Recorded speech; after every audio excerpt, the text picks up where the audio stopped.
Good evening to all of you. So last year, we were expecting a question regarding the implication of the COVID pandemic on contracts. So we're thinking of like what they call the frustration of contracts, but that did not come. And interestingly, around that time, our friend, a senior lawyer, Mr. Hayibor, had done a paper on enforcing contracts in the era of COVID-19, defenses of frustration enforced Majeure. So we made that available to those who wrote last year. Now tonight, I propose to first of all revise with you the topic frustration, discharge by frustration. Before when we are done, we will look at Mr. Hayibor's paper, in which he tried to look at the impact of frustration, the impact of COVID-19 on contracts and other commercial business. So since it didn't come last year, and this year nobody is saying that it will come, but it will not be surprising if there was something around that. So yesterday too, I was inquiring from you some of the things that are of interest to you. And I think that some students expressed the interest that they would like me to focus one of my revisions on frustration, discharge by frustration. So I propose to do that tonight. And then when we are done, we will look at Mr. Hayibor's paper, which is related to the topic, except that his discussion is more context specific, trying to look at the impact of COVID-19 on business contracts or transactions. So that is what we want to do. Yeah, so first of all, we will discuss discharge by frustration as is understood in the normal law of contracts. And so we'll first try and understand what frustration is, how it evolved as a concept, and then look at some frustrating events, non-frustrating events, and look at the consequence of frustration of contract, especially Act 25. So we will move very fast. Now, what I have done is that I have disabled the chat. So if you want to talk, you only have to raise up your hand, and then we allow you to speak. You cannot just chat. Okay, good.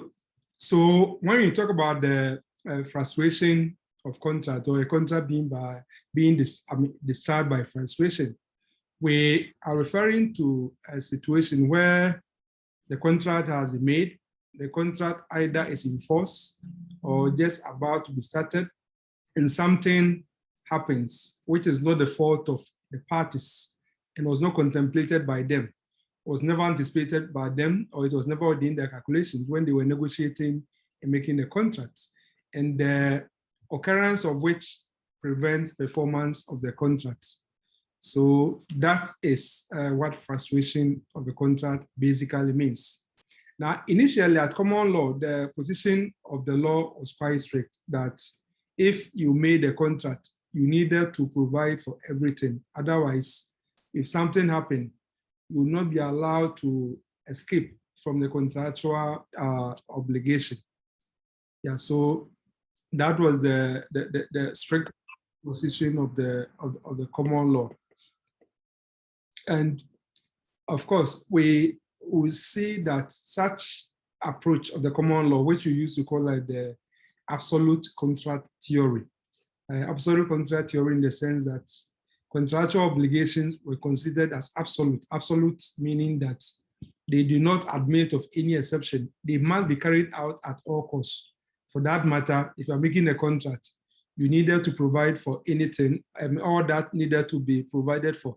And if you did not do that and something happened, no one would allow you, for example, to run away from the obligation which you had made. And the basic justification for such position was that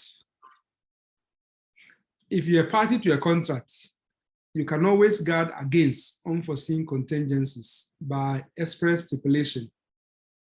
But if you do not do that, you see, if you do not put in some if clauses or certain anticipate situations, so if this happens, then what shall be the position of our rights and so on. If you don't do that, then you are deemed to have freely or voluntarily undertaken an absolute and unconditional obligation. And you cannot later on be allowed to complain that because of events have turned out to your disadvantage, you should be allowed to escape from your contractual obligation. That will not be allowed. And for that matter, a practice developed where in very formal contract, right, the parties may incorporate what we call the force majeure clause. So force majeure clause is a clause put in a contract stating situations such as, situations mainly out of God, disasters, emergencies, and so on, that if they should occur, what the position of the parties are supposed to be.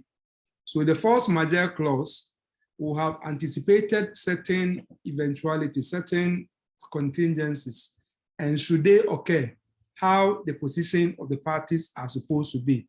So that is how people actually guarded themselves against the harsh position of the common law, as it were, under the so-called absolute contract theory. So the absolute contract theory, in terms of like case law, go back to the 17th century, the well-known case of Paradan and Jane, where we know that there was a lease for 3 years. It was supposed to be used for farming. Soon after the lease had been made, there was a war, and soldiers actually occupied the land, preventing the lessee or the tenant from being able to farm on the land. Now they were on the land well for the entire duration of the lease, and the lessor or the landlord demanded his rent, and the lessee was in default. Now, when the matter came to court, the court did not entertain the argument that the farm or the farmland had been occupied by the soldiers during the war, preventing it from being used for farming. And for that matter, the rent should not be paid. The court did not actually entertain such a defense. And then the court held that the agreed rent had to be paid. So the arrears had to be paid, despite the fact that he had not actually used the farm. And the court was quite emphatic that if the defendant, that is the one who, the lessee, who was supposed to farm on the land, and so if you had wished to be excused from paying rent, should a situation like the farm being taken over by soldiers as a result of breakout of war, then he ought to have made provision for that in the contract. And if he did not do that, he will not be allowed to escape from the contractual obligation. And for that matter, there's a very interesting dictum from the case to the effect, and I quote, where a party by his own contract creates a duty or charge upon himself, he is bound to make it good, notwithstanding any accident by inevitable necessity, because he might have provided against it by his contract, unquote. So that is, if you like, a very classic statement of the absolute contract theory, that you have a contract originally, you are considered bound to perform it under all situations, unless you provided for certain situations which could excuse you from performance, should they occur. But if you did not do that, then you were held bound by them. That is the absolute contract theory, the case of Paradan and Jane. And later on, the courts began to actually develop what we now call the doctrine of frustration, attempt to relax the harsh position of the common law. And we saw that reflected in the well-known case of Taylor and Caldwell, where the court developed frustration as an exception to the absolute contract rule.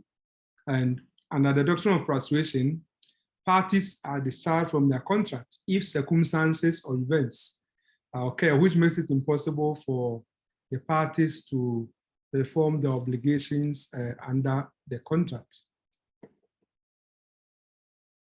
So for the doctrine of frustration to operate, we must see three things being present. First, an event has taken place which could not have been foreseen by the parties when they entered into the contract. Secondly, none of the parties to the contract should be responsible in any way for the event. In other words, the event which is being treated as a frustrating event should not be the fault of any of the parties to the contract. And thirdly, if the contract was to be performed now, despite the occurrence of the event, the contract will be fundamentally different from the one originally entered into by the parties. And as we saw Lord Radcliffe making that point forcefully in the case of Davis contractors against the Feriam UDC. And of course, our Supreme Court also making a similar point in Barclays Bank against ACCRA, which we know very well. Now, the doctrine of frustration has been held to apply in the following circumstances: distraction of the subject matter of the contract, and two, impersonal incapacity to perform a contract or personal service. Three, non-occurrence of an event if it is the sole purpose of the contract. Four, supervening illegality. And five, government interference. Of course, these circumstances are not meant to be exhaustive or to be like the full list of situations in which the court will say that there has been frustration. We've only given this as examples from like the case law. So let's take them one after the other and just get examples. So distraction of the subject matter of the contract, where what was contracted about has, for example, perished or ceased to exist, then that could be treated as frustration, releasing the parties from performance of the obligations under the contract. And that is what we see very well in the case of like Taylor and Caldwell. So in Taylor and Caldwell, we know very well that a hall had been rented for musical performance, and before the date of the first concert, the hall was accidentally destroyed by fire. And the plaintiff, that is, sued for damages for failure to let him have the use of the hall as agreed. And the court held that the destruction of the subject matter, that is the hall, rendered the contract impossible to perform and discharged the defendant from his obligation under the contract. Now we see that the burning of the hall was not the fault of the owner of the premises, neither was it the fault of the person who was going to do the event. So you have to keep that in mind. Again, we have said that personal incapacity to perform contract or personal service is also an instance in which the court will say that the contract is frustrated, as happened in the case of like the Robinson and Davidson. Defendant contracted to play, to take part in a play or in a concert on a particular day, but he fell ill. And the court held that the performance illness on that particular day was sufficient to frustrate the contract. So anytime you have any contract or personal service, right?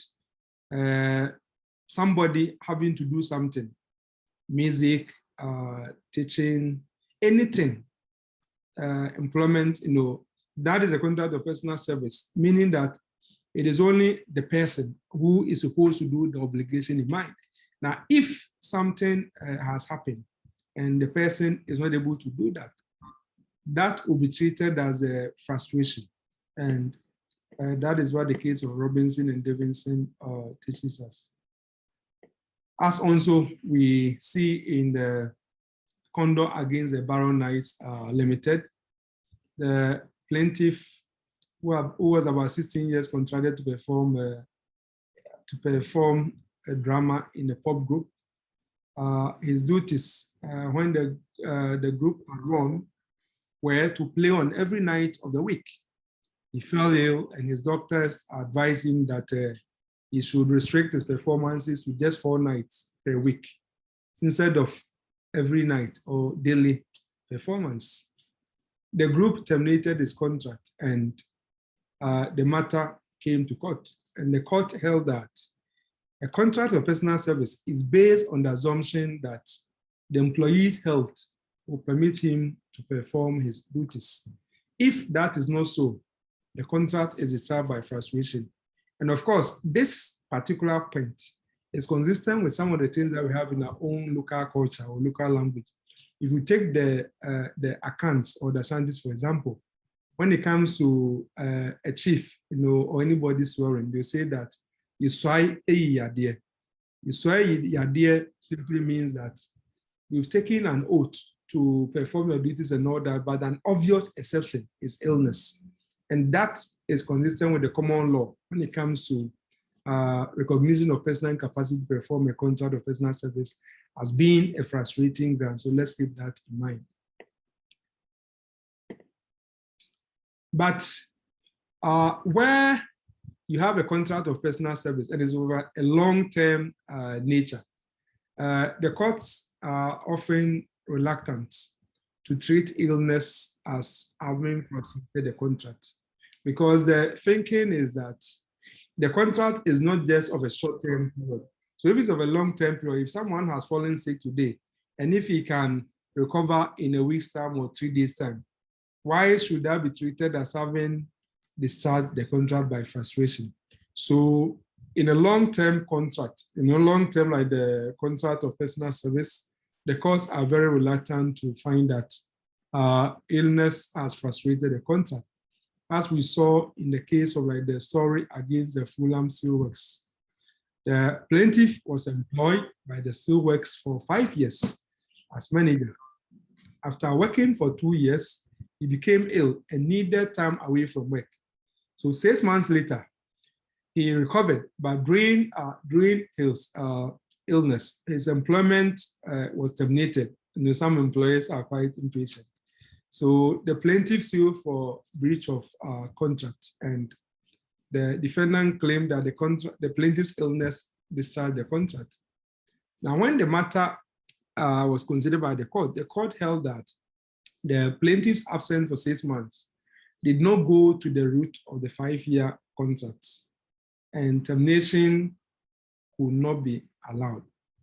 Yeah, so that reinforces the point that where the contract for personal service of a long-term nature, by and large, the courts are reluctant to treat illness, for example, as a frustrating event. So you have to keep that in mind. That it's not all the time that if someone is sick, then you jump to conclusion that the contract is what is frustrated. But of course, we need not emphasize personal incapacity also means death, right? If a person dies, then that is obviously a frustrating event. Another instance in which the court have recognized frustration is non-occurrence of an event, if it is the sole purpose of the contract, right? So where the parties made the contract on the basis of some forthcoming event, and if that event fails to take place, which is like the main purpose of the contract cannot be achieved, the doctrine of frustration will be held to have actually be invoked properly, as in the case of ACCRA against Henry, or the various coronation cases, which you know very well from your student days reading the LLB. So in ACCRA against Henry, for example, there was going to be like the coronation procession, and the plaintiff rented the room. The defendant rented the room belonging to the plaintiff, and the room overlooked the road where the coronation procession of Edward VII was going to take place. The coronation was postponed due to illness of the king, and the owner of the room sued for the agreed fee or rent which was payable on the day of the coronation. Because he was of the view that, well, you've rented the place, you have to pay the agreed rent. So if you are not paying it, you have to be made to pay it. Now, the court held that the contract was made for the sole purpose of using the room at that strategic location to view the coronation procession. And as the event did not occur, the contract was frustrated.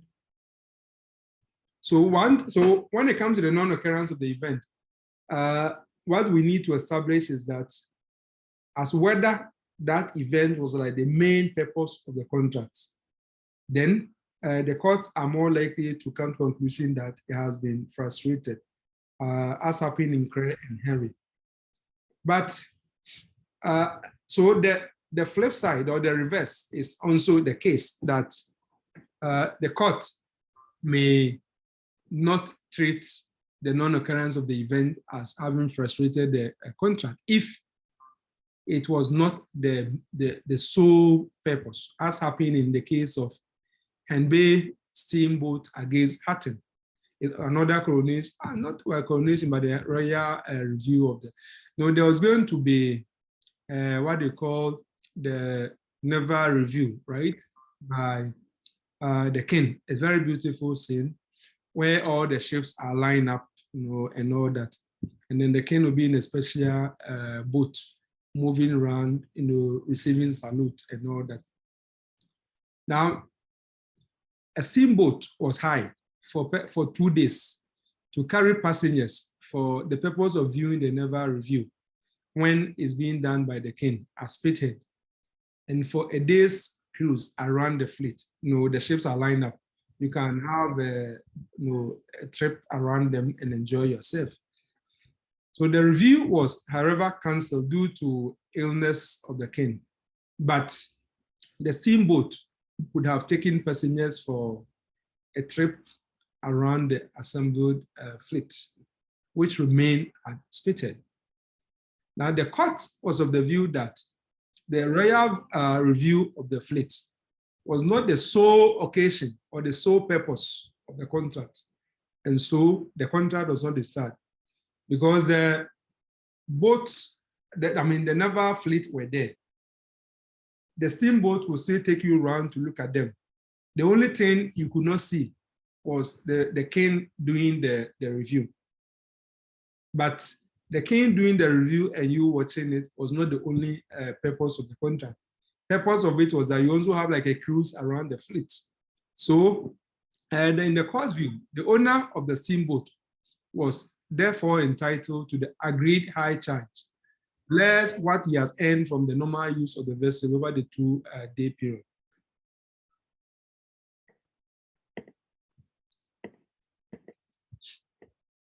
Another instance of frustration is supervening illegality.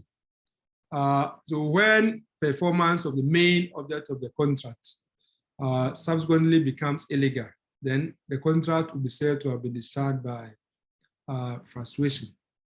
So if you made the contract and the contract was illegal from the inception, that is different, and that one is not even a question of frustration, because right from the moment that you made the contract was not supposed to have been entered into, that was illegal.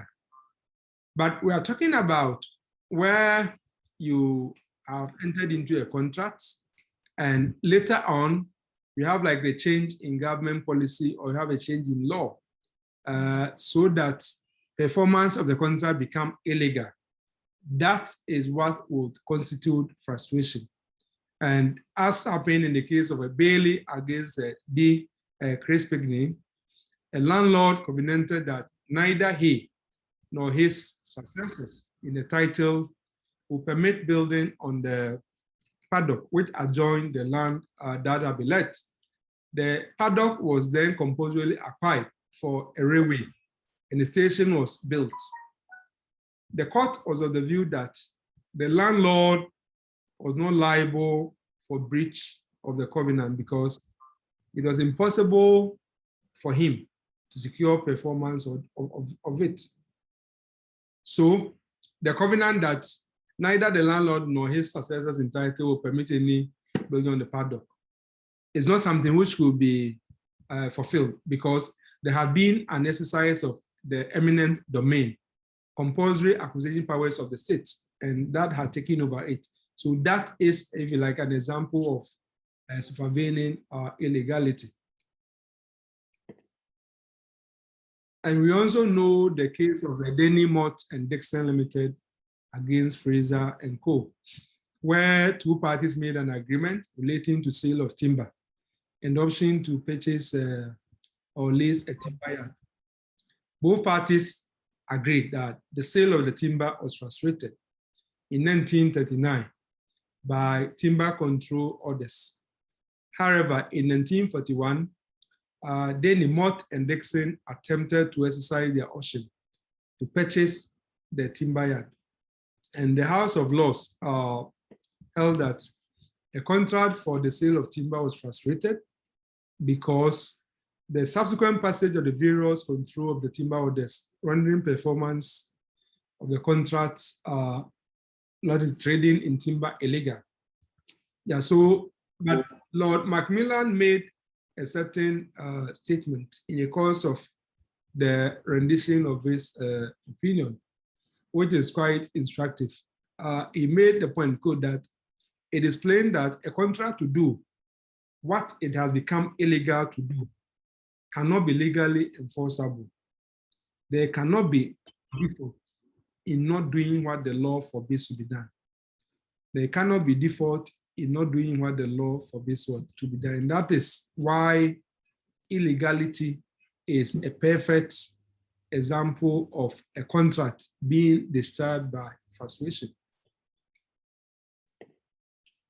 Of course, related to supervening illegality is also government interference, administrative interference in activities of either one or both of the contracting parties, as it were, especially during wartime, right?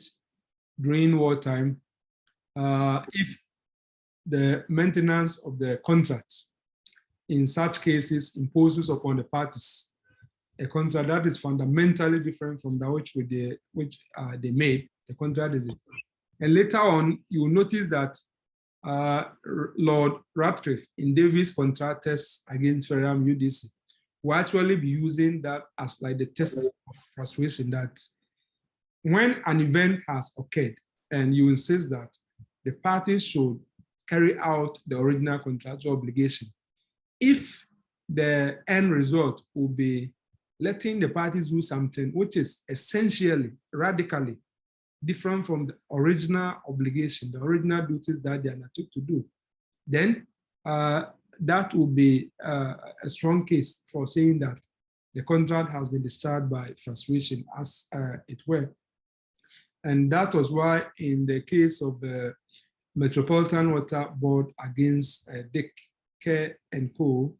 Limited, the appellants, having contracted to construct a reservoir in 6 years, the agreement contained a proviso which stated that the timber should be extended. I mean, the time for doing that should be extended if delays were caused by difficulties, impediments, or obstruction, as whatever occasion. Now, in 1916, war broke out.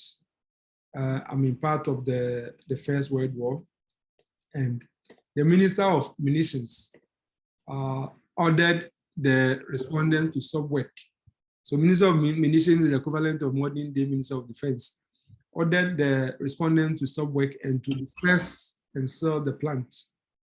This prohibition was still in force in 1917, and the appellants claimed that the order had put an end to the original contract. Now, when the matter eventually came before the court came to the conclusion that the provision for extension of time did not cover such a substantial interference with the performance of the work as this, and that the contract was completely discharged. So the interruption was likely to be so long that the contract, if resumed, would be radically different from that originally made. So you take like the COVID scenario, for example. especially during the lockdown. During the lockdown, apart from essential services, by the imposition of the Restrictions Act and all that, everything came to standstill. So if you had contracts to actually deliver on certain obligations and all that, one would argue that that is an example of the administrative or governmental interferences making performance of the contract impossible. And even quite apart from the context of the lockdown, we also have restrictions, right? When it comes to certain activities, or even you're supposed to minimize certain things, all those things in one way or the other have the potential to impact on contractual obligation. And it is for us to actually explore whether that amount to frustration.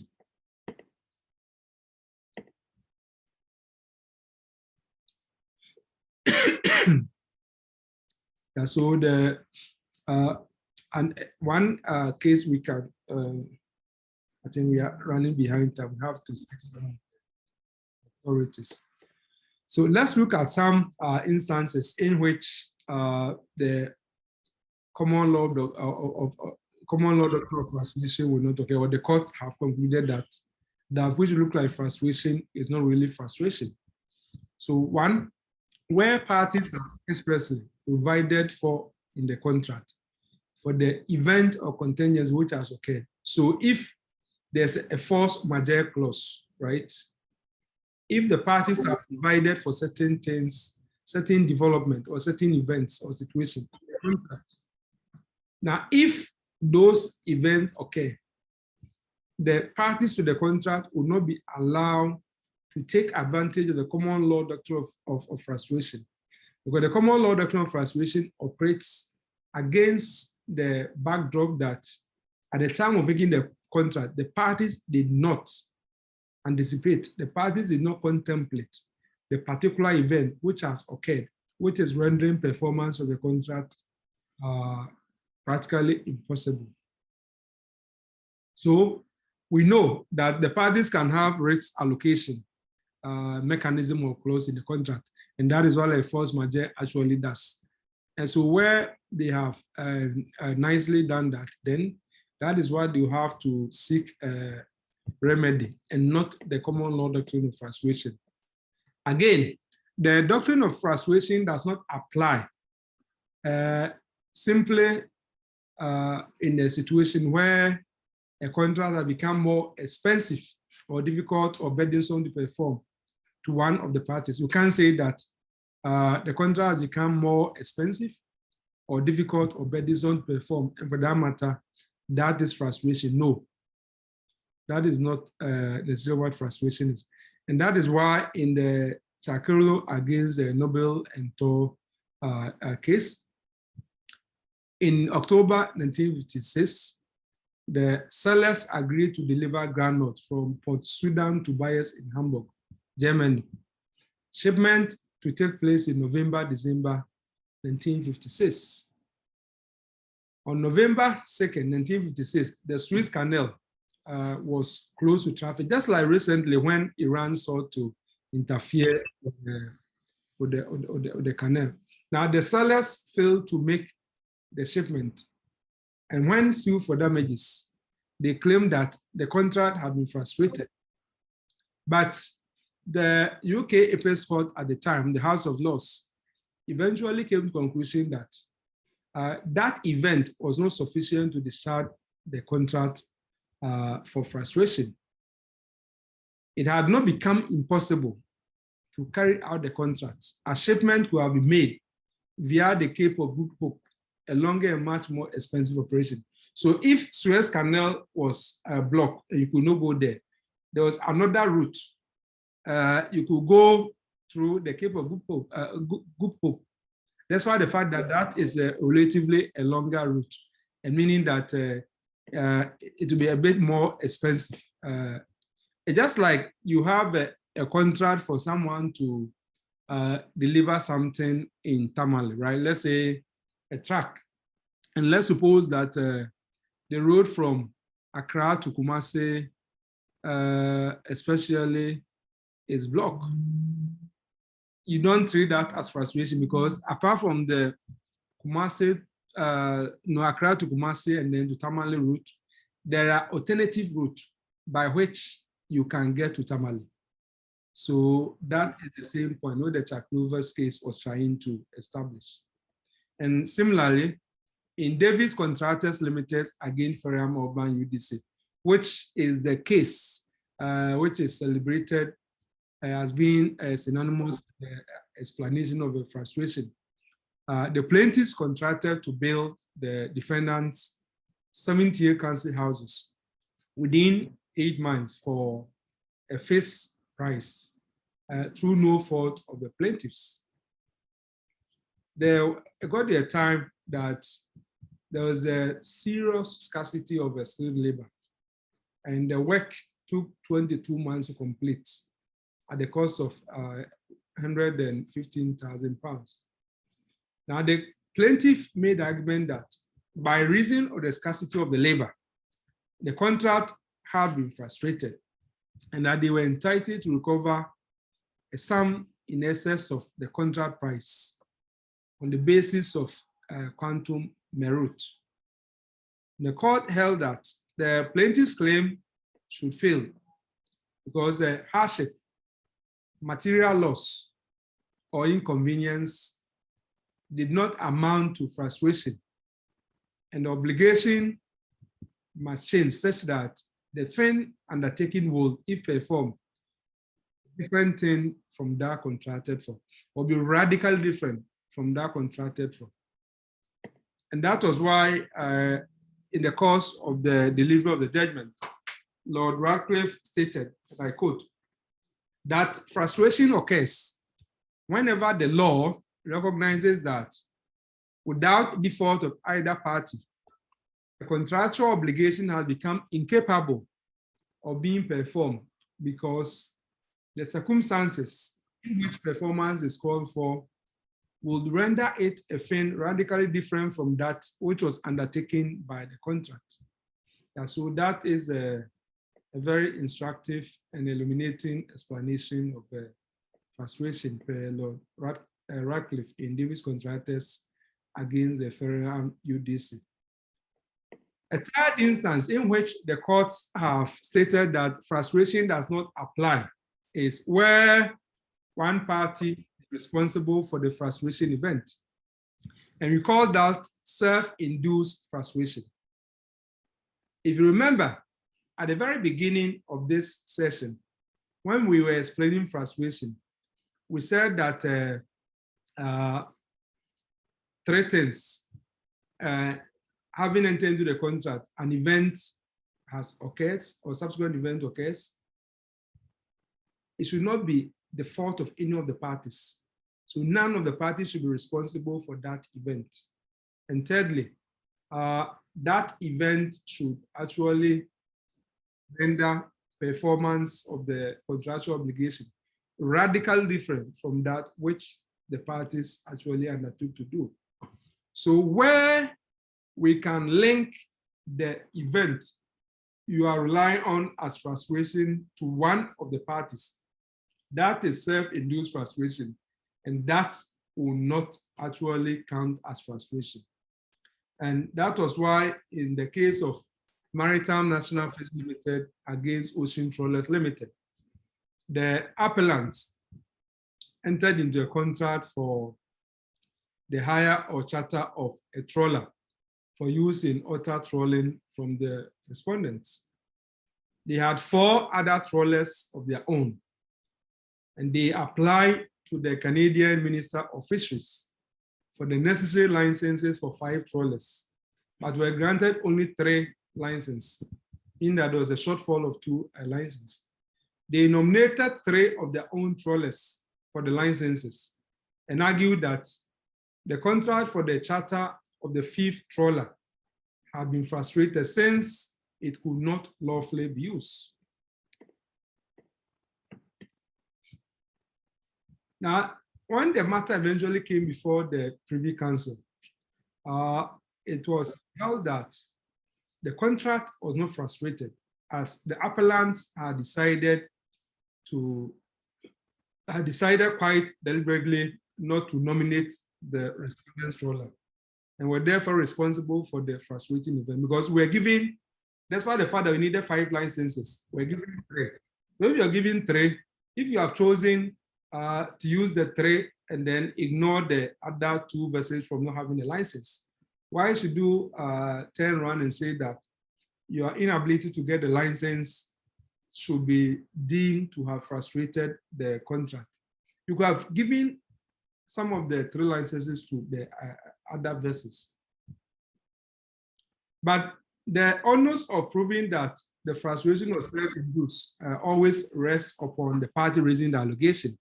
And those of you who have done evidence before, you remember the maxim that A incubate oratio probato, isn't it? He who alleges must what? Must prove. He who alleges must prove. So if you are alleging something, then you have the burden to prove that which you are alleging.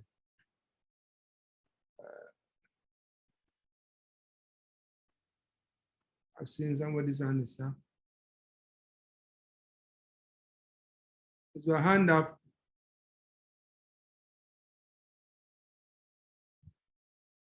Is your hand up? Okay, all right.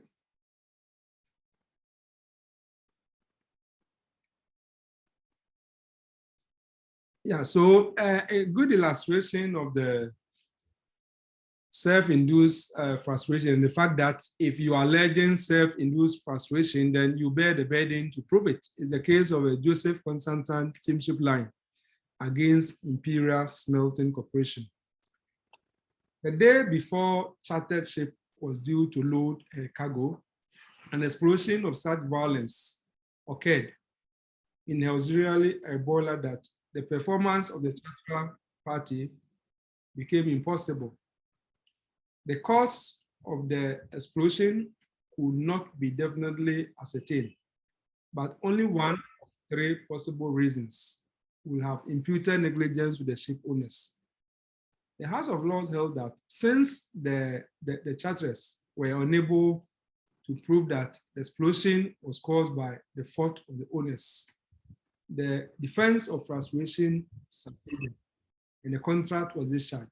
So the court was saying that you are trying to blame the supposed frustrating event on someone, but you have not succeeded in making it out. You have not discharged the burden. Because if you are alleging self-induced frustration, you have the burden to actually prove it.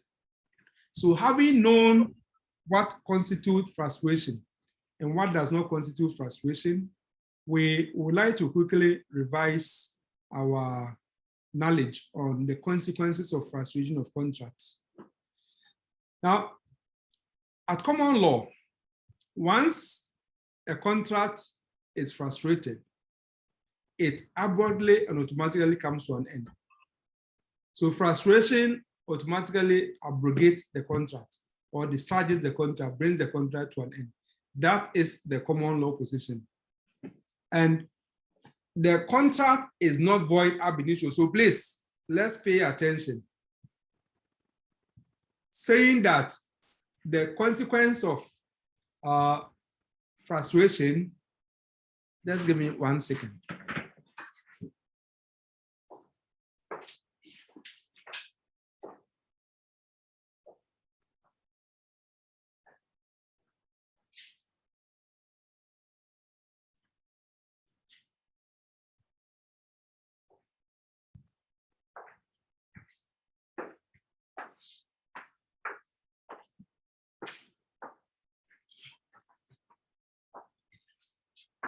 Yeah, so I was making the point that saying that the consequence of frustration at common law automatically brings the contract to an end does not mean that the contract is void ab initio. And when you say contract is void ab initio, you are saying that from the outset or beginning, the contract is void. No. Frustration is not retrospective, right? Frustration is prospective, it looks forward.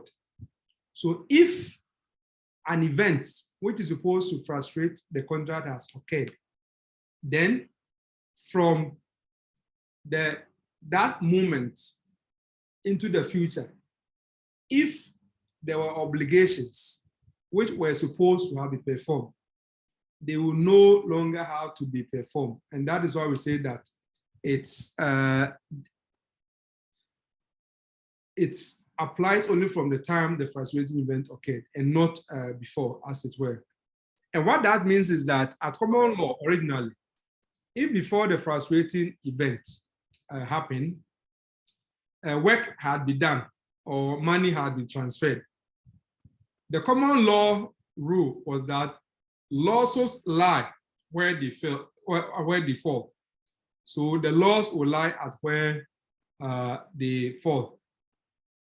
It is therefore possible to recover money due or paid before frustrating event, unless there is a total failure of consideration.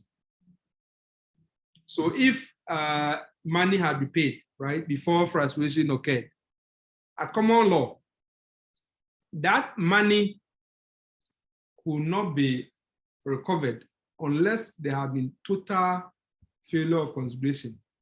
Unless you could show that regardless of that payment made, no benefit whatsoever had been received, or no detriment whatsoever had been experienced by the other party as a result of the payment that we made, as it were.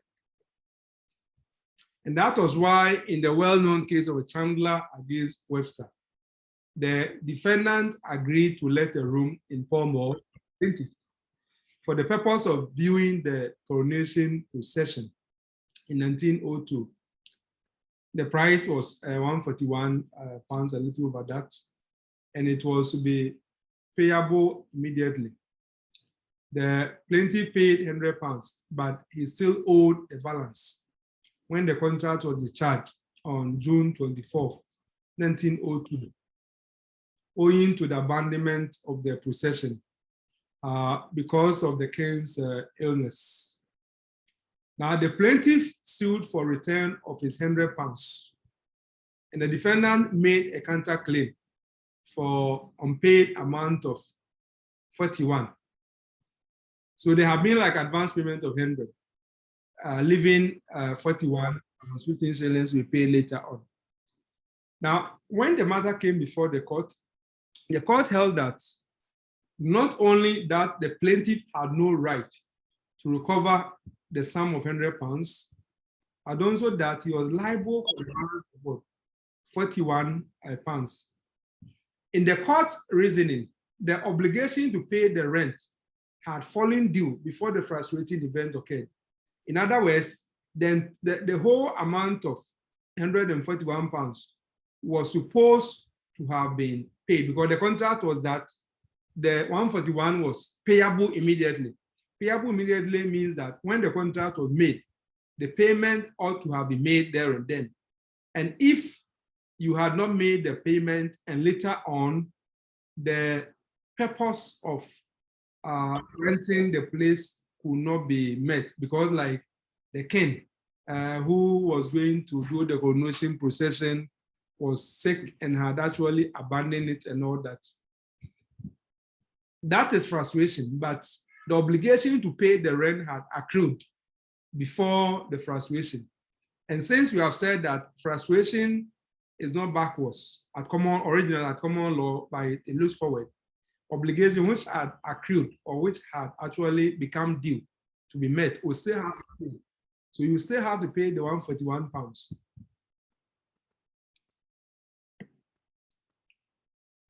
And that was why the case that we've met already.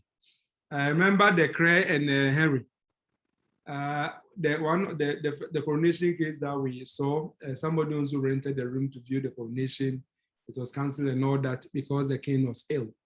Now the court held that the plaintiff could not recover the agreed rent from the defendant since it did not fall due until the time of procession. And before that time had arrived, abandonment of the procession had been announced. So in Cray and Henry, the contract was not that pay the rent immediately, The contract was that you pay the rent at the time of the procession. And since the procession did not take place, then you had been excused from the obligation to pay, because the obligation to pay had not actually crystallized, had not actually accrued or fallen or become due when the frustration was occurred. And that is why you do not have it. But if you look at Chandler and Webster, it's different. The contract said that the rent should be paid immediately. So the obligation to pay had actually crystallized before the contract became frustrated. I want you to follow this development because it's drawing our attention to some of the difficulties inherent in the common law originally regarding frustration, which provided the necessary impetus for our lawmakers to pass the Contract and Act Act 25 and provide for part 1, section 1 to 4, trying to make some adjustment to the common law rule. So we need to remember before we quickly look at that. Now, if you look at Chandler and Webster, the decision is obviously harsh, and a lot of us feel uncomfortable with that. And that was why in 1942, when the Fibrosa case, Fibrosa against the Fairbairn happened, there was an attempt to try and tone down the rigor of the decision in Chandler and Webster. Now, what happened in the Fibrosa? The plaintiff placed an order for the machinery to be delivered to Poland within 3 or 4 months. He paid 1,000 of the contract price of £4,800 to this order. Shortly afterwards, the Second World War broke out, and Germany, the army from German army occupied Poland. And the contract was therefore frustrated, and the plaintiff sued to recover the £1,000 which have been paid. The court held that the deposit, that is the £1,000, was repayable since the plaintiff had received absolutely nothing. There had been total failure of consideration. So the court was saying that where there had been a total failure of consideration, then monies which had been paid before the contract became frustrated can be recovered. So the court was trying to come with a more fairer response in the wake of frustration vis-a-vis monies which have been paid already. But if you look at the, I quoted this our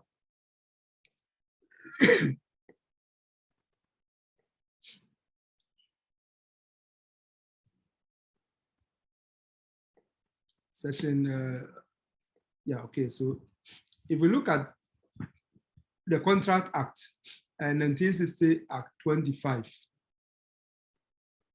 let's look at the part 1.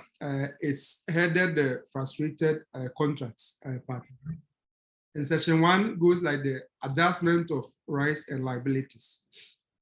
Subsection 1, so 1.1, where a contract to which sections 1 before apply has become impossible of performance or be otherwise frustrated, parties to that contract have for that reason been discharged from the further performance of the contract.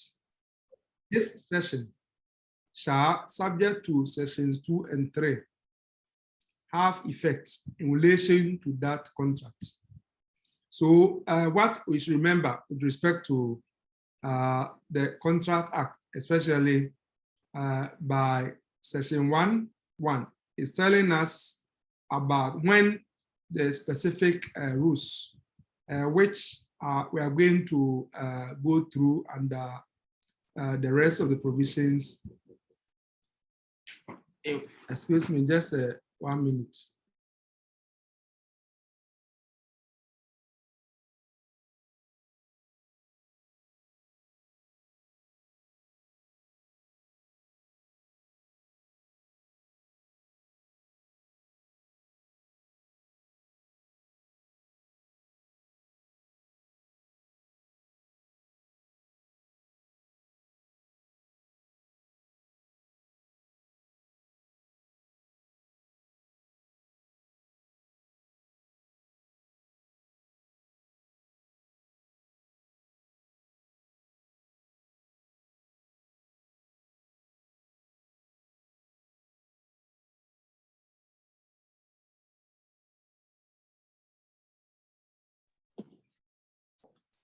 Yeah, so if you look at the Contract Act, Section 1, Subsection 2, it says that subject to Subsection 3, the sums of money paid or payable to a party in pursuance of the contract before the time when the parties were discharged under Subsection 1 shall, in the case of sums of money so paid, be recoverable from that party. In the case of sums of money so payable, cease to be so payable. Yeah, so under our Contract Act, we are being told that once a contract has become discharged by frustration, in terms of Section 1.1, because Section 1.1 says that a contract can be discharged by what? By frustration. Now, where at the time of the contract becoming frustrated, and the law is saying that the parties are discharged from further performance of the contract, some monies must have been paid, right, under the contract, which is now frustrated. Now, Section 1.2 is saying that as a general rule, that money can be recovered. And also, where monies were to be paid after the frustration has occurred. So let's say that the monies were supposed to have been paid before the frustration. Before the frustration, the money, because if after the frustration, then there's no problem. But before the frustration, the monies were supposed to have been paid, but they have not been paid. Just as we saw in the Chandler and Webster, they said that pay immediately, because the money was supposed to have been paid before the frustration. Now, according to Section 1.2, monies which were supposed to have been paid prior to the frustration, right, will no longer have to be paid, or will cease to be payable. Will cease to be payable. But the question will arise, are there any exceptions? Yes, there are exceptions. We see the exceptions under 3, that is regarding the monies which have been paid, whether they can be recovered, or monies which cease to be payable. If someone has incurred some expenses in performing the contract, what happens to that person? So let's look at Section 1, Subsection 3. Where a party has incurred expenses before the time of the discharge or for the purpose of or the performance of the contract, the court may allow that party to recover or to retain out of a sum of money received by that party under the contract the amount not exceeding the expenses so incurred or the total sum of money payable to that party under the contract that the court may consider just, having regard to the circumstance of the case. So what Section 1, Section 3 of the Contract Act 1925 is trying to do is that it is trying to inject some flexibility into the law so that the court can have regard to all the circumstances and bring out an outcome which is just. And that is why he's saying that if before the frustration occurred, one party had, for example, performed some of the contractual obligation, incurred expenses. Now let's suppose that the other party, who is the other side of the contract or who might have even received this performance, has not made any payment, has not done anything, but some expenses have been incurred. And he is going to benefit. So it will prevent unjust enrichment and all that. The court can order that person, the other party, to pay money to the one who had incurred expenses, so as to cover the expenses that he had incurred in performing the contract, which had become frustrated. On the other hand, where the other party had made some advance payment, that is, had made some deposit or some advance payment to the one who has made the performance and incurred some expenses, the court could say that you could retain, that is, take the expenses that you incurred from the money which has been paid or advanced to you before the contract became frustrated and refund the balance to the one who made the payment. Now, the objective in all this is to ensure that there's a just outcome in the sense that we should not have a situation where someone has enriched himself to the detriment of the other, or someone has taken advantage of another because of the frustration. So if you look at section 1, subsection 4, it says, and I quote, in estimating for the purposes of subsection 1, 2, and 3, the amount of expenses incurred by a party to the contract, the court may, without prejudice to the generality of those subsections, include the sums of money that appear to be reasonable in respect of overhead expenses, in respect of work or services performed personally by that party. Yeah, so the section 1.4 is trying to say that the court should have regard to all the circumstances. If the other party who is going to be ordered to make payment to the one who incurred expenses himself, if he had even done some of the work, that could be valued and then taken out of the expenses that the other person is trying to claim, and so on and so forth. So ultimately, what section 1.4 is trying to do is to give the court, if you like, some broad latitude, so that the court will be able to look at the circumstances of each case and come out with what is just and fair to the parties. So let's look at section 2 of Act 25. And this section 2 and 3 are very important. So let's also pay attention to them. So section 2, you notice that it's headed severance of frustrated contracts, where it appears to the court that a part of a contract to which sections 1 to 3 apply can properly be severed from the remainder of the contract, being a part wholly performed before the term of discharge, or so performed, except for the payment in respect of that part of the contract of sums of money which are or can be ascertained in the contract. The court shall treat that part of the contract as if it were a separate contract and had not been frustrated, and shall treat section 1 as only applicable to the remainder of that contract.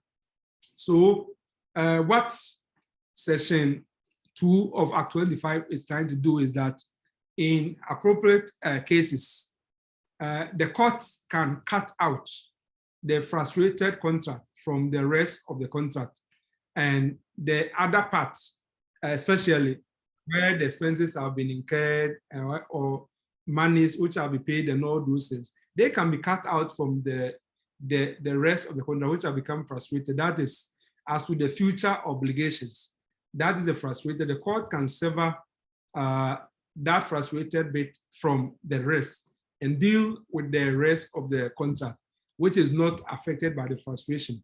So unlike the old common law, in which frustration meant that you throw the whole bathwater with the baby, the Contract Act is not like that, that you can actually cut or sever the frustrated contract in appropriate cases and deal with the rest of the contract as it were.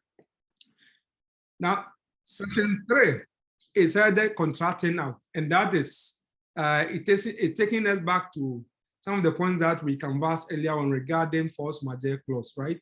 So let's look at section 3, contracting out, where a contract to which sections 1 and 2 apply contains a provision which, on the true construction of the contract, is intended to have effect in the event of circumstances arising which operate or will, but for that provision, operate to frustrate the contract, or is intended to have effect, whether those circumstances arise or not.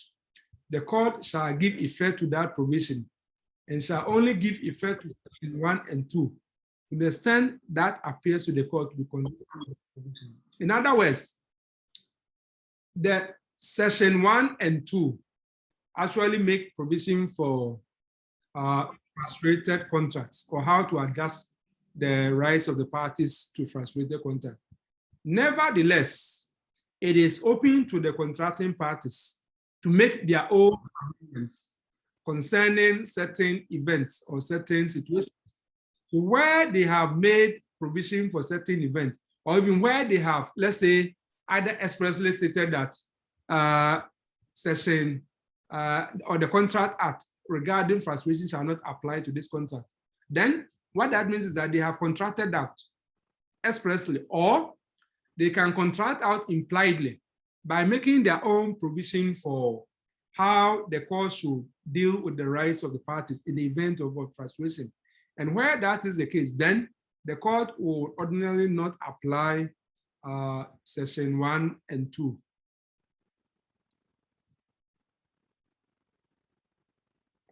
And I think the section 4. Section 4 is also very important, which deals with the so application of sections 1 to 3, and that is why it governs certain contracts which cannot have these special rules of frustration applying to them. So that is what section 4 seeks to do. So let's take section 4, subsection 1. Sections 1 to 3 apply to contracts made before or after the commencement of this act, in respect of which the term of this charge is after commencement of this act. Of course, this law was in 1960, so this 4.1 is not likely to be a problem. Just simply saying that the things that we have here apply to contracts which is supposed to be discharged after 1960 when this act came into force. So that is not a problem. So subsection 2, section 1 to 3 do not apply. A, and this is where I'm interested in for purposes of your multiple choice question. Sections 1 to 3 do not apply. A, to a charter party, right?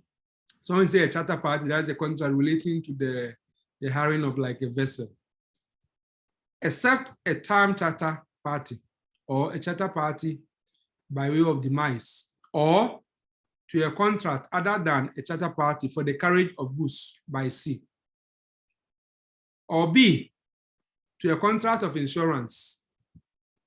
So what it means is that the frustration as modified per section 1 to 3 does not apply to contract of what? Insurance. 3, that is section 4, subsection 3.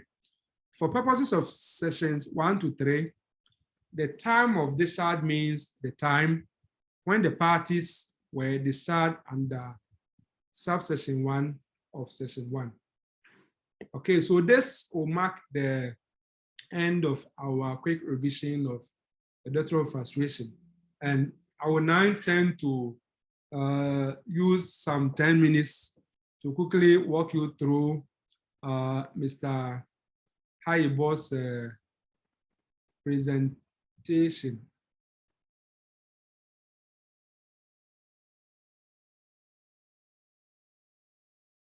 Mr. HAYIBOR'S presentation he made during continuing legal education by the Greater Accra Bar last year.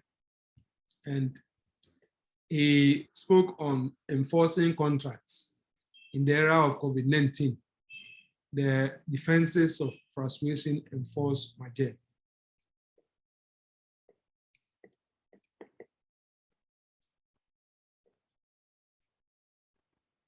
So he explained what to mean by force majeure clause. We have talked about that where the parties anticipate that there may be some sort of supervening events beyond control of the parties, be it factual or legal, which may affect performance of the contracts, then they specify those things there. And such clauses may be very specific in the events listed, but may also be general. And they are what they were boilerplate clauses and have been well litigated.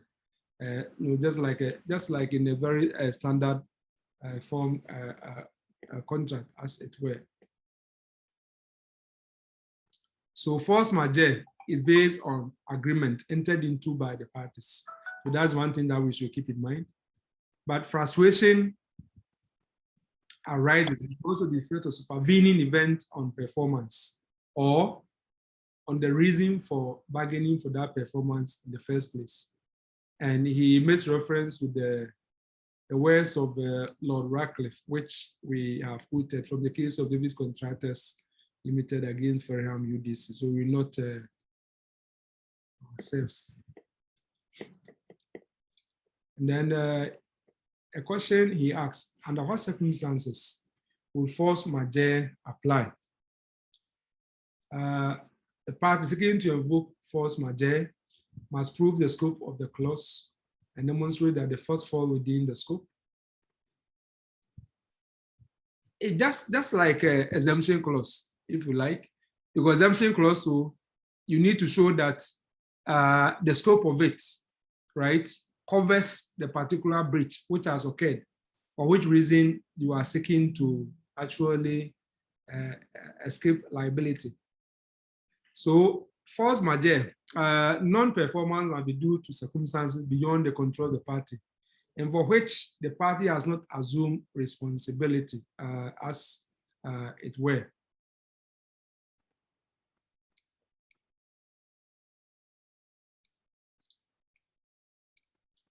So he just tried to compare frustration with force majeure, and then in respect of the force majeure, is somebody's hand up?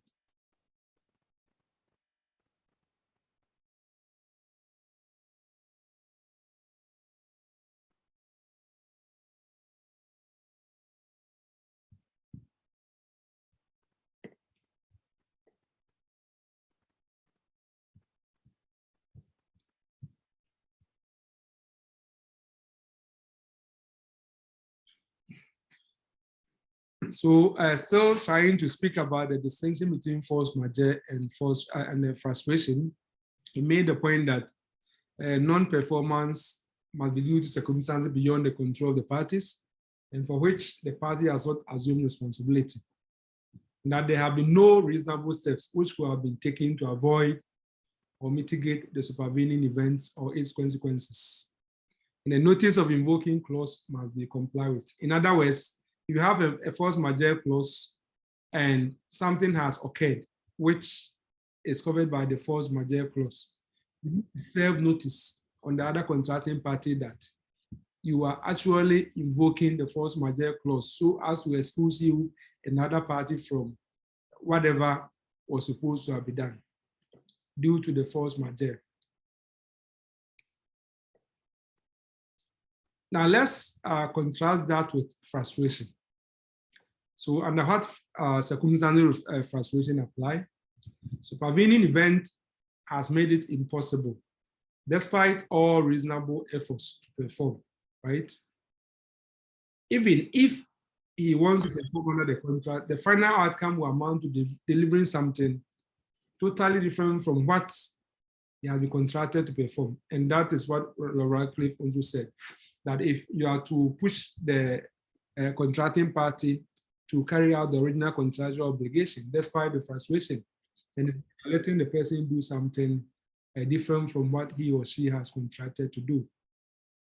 COVID-19 or events associated with it, according to Mr. HAYIBOR, and rightly so, can amount to frustration so long as they render performance impossible, illegal, or radically different, or not, depending on the circumstances.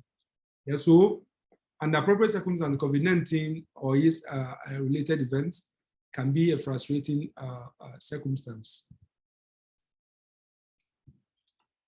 So, what must be established to prove force majeure or frustration? Yes, Yabuama. Yabuama, you can unmute yourself. Yabuama, you can unmute yourself.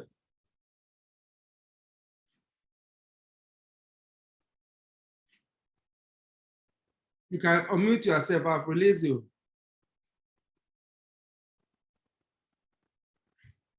Oh. Okay. Oh, he's gone.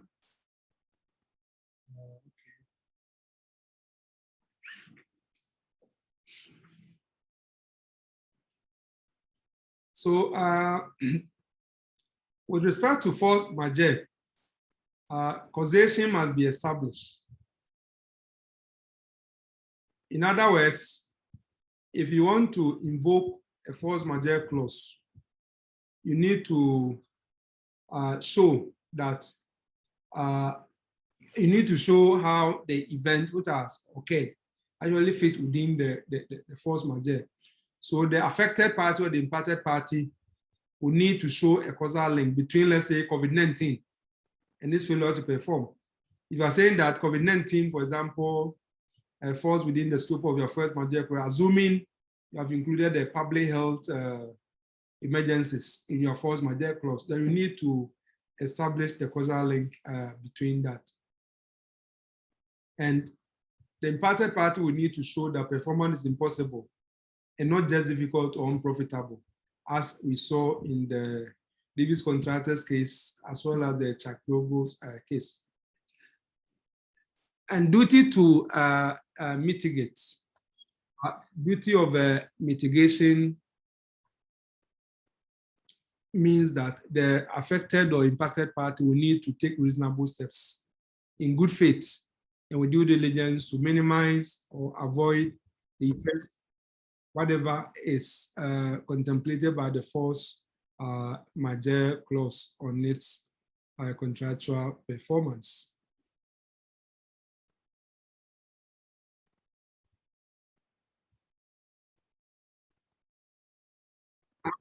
Then he asked a question, whether force majeure clause contain exclusion. In other words, if you have a force majeure, can it have like an exemption or exclusion as it were? Well, Mr. Hayibor in his paper suggested that any exclusion in a force majeure clause may affect the rights and obligations of the parties. And he cited the example that force majeure clauses typically do not excuse payment obligations under a contract. So all these are trying to help us to get a distinction between the force majeure clause and also a frustration. So we've already made the point that with respect to force majeure, you need to serve a notice, right? You need to serve a notice on other contracting party that due to XYZ, you are invoking the force majeure clause so as to free you from any apparent breach of your contractual obligation, as it were.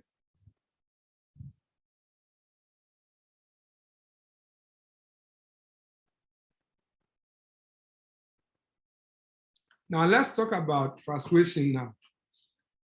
Now, those who have just joined, I'm just reviewing a paper by Mr. Hayibor, having done a general revision of the principle of frustration. So that's what we are doing. And from the beginning of his paper, what he's trying to do is to show the distinction between force majeure clause and frustration, and also how COVID-19 and its related activities would, for example, be treated as a frustration. So he makes a point that a party might seek to argue one of the following to rely on the defense of frustration. One, temporary unavailability, that is, the person essentially performance is temporarily unavailable. Just as we saw like the coronation cases, the same thing, isn't it? Then the failure of specific source unavailable due to no fault of either party. Let's say that we need raw materials or need certain goods from a particular country due to COVID-19, restrictions on travel and movement of goods and services and all that. You will not be able to really deliver on the contract, and that could also be a frustration. And then a method of performance, impossible or is illegality as a result of change in law, as we have discussed earlier on. So he then deals with the consequences of upholding force majeure or frustration. In other words, where the parties have actually made where the parties have, where the parties have actually convinced, a party has convinced the court that yes, the contract is frustrated, or the contract is actually affected by the force majeure clause due to what has happened. Mr. Hayibor makes the point that depending on the language of the force majeure clause, establishing force majeure may lead to an excuse of one or both parties from performance in whole or part, or allow one party or both parties to suspend or defer performance, or give rise to termination and renegotiation. In other words, force majeure does not operate in the same way as frustration. Force majeure ultimately depend upon the intention of the parties, what they put in the contract. If they said that as a result of occurrence of stated events, flood, earthquake, natural disaster, public health emergency, or whatever, if all those things were listened, they said, okay, if these things, then more time is going to be given for performance of the contractual obligation or something like that. That is what will determine the consequences for the parties. But when it comes to frustration, it's different. Frustration is not about intention of the parties. So in the event that the defense of frustration is sustained, the continuous performance is automatically terminated, as we have seen earlier on. And the parties are discharged from further performance. And the parties are able to recover monies paid under the contract before it was so discharged. So we've already discussed sessions 1 to 3 of Act 25, which he cited in his paper. Yeah, I think what is important from his paper for our purposes is these remaining parts. Some noticeable or visible impact of COVID-19 on businesses, okay? Those are some of the things that Mr. Hayibor explored. And I think that in supplementing the earlier discussion of frustration that we did, these are what we really need, so let's pay attention to them. Delays in supplies to companies and procurement of goods contracts. Certainly, if you look at the COVID-19, it had such an effect because of various restrictions on movement. If you West Africa here, you look at it for a long time, you could not even get goods coming from maybe Nigeria and all that. So that is one visible delay or suspension in performance of delivery obligation. And maybe one kind of construction or service performance and consultancy. You are supposed to finish the work by a certain date. Because of the COVID-19, definitely. You even get exposed to someone affected. You have to self-quarantine and all those things. So all those things definitely had the obvious effect of affecting your ability to perform due to no fault of yours. Then travel restrictions, as we have seen, both external and internal, and border closures can also prevent service providers from fulfilling their performance obligation. What about employment implications? The same thing. Somebody gets infected or tests positive. If you are to allow him or her to come to work, it's going to affect other people. So what do? Are you going to terminate the person's contract, or you say that COVID-19 has discharged it, or what? Then he also talked about the statutory and the regulatory obligations, delays in repayment or inanimate financial obligation.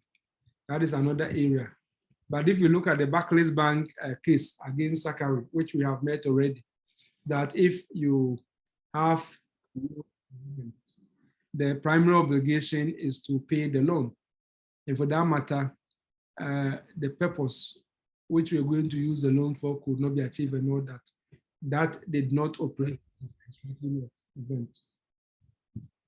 And he continues, inability to generate cash due to lack of inflows, delay or suspension of implementation of projects to which resources have been committed.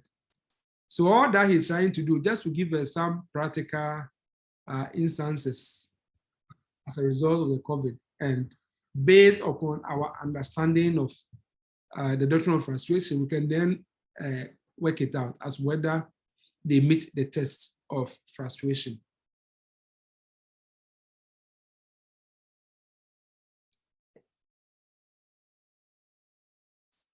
And then he tried to explore some potential defenses or excuses from performance of a contract due to COVID-19. And HAYIBOR said that they will include A, operation of any force majeure clause in the contract. Because that is quite obvious. If you have like a force majeure, that is a defense. And then a statutory and common law exclusive for performance, such as frustration and illegality.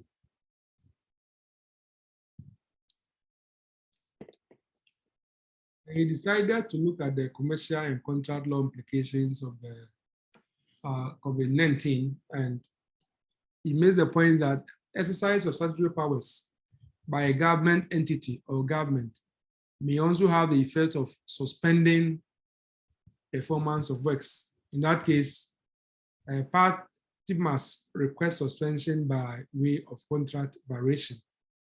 Yeah, so if instead of saying that COVID has frustrated the contract, there could be room for renegotiation, isn't it? They have the contract variation.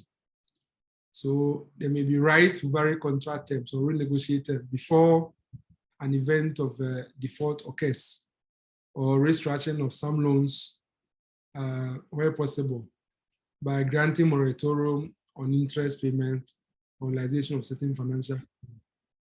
And some contracts, some commercial one maybe have what they call the price adjustment clauses, a clause in the contract which allows you to review the price based upon the changing circumstances or the exigencies of the time.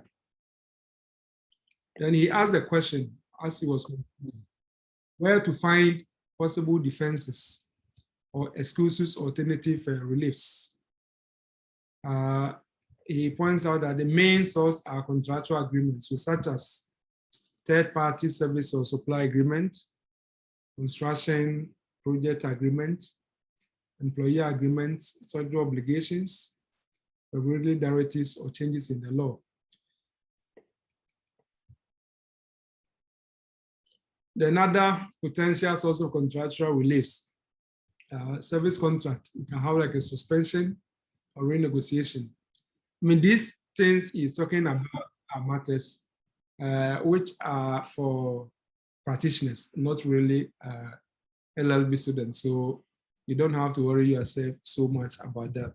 All that is required of you is for you to know the common law and then how it has been modified by the Contract Act. And this is the Act 25, especially Section 1, Section 2, Section 3, Section 4. I mean, those are things which are important.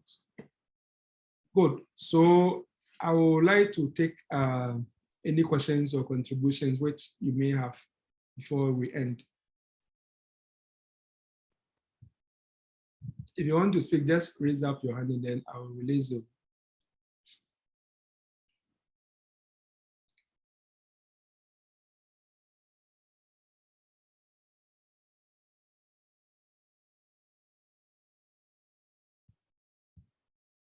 Okay, then have a very good night and then we continue tomorrow.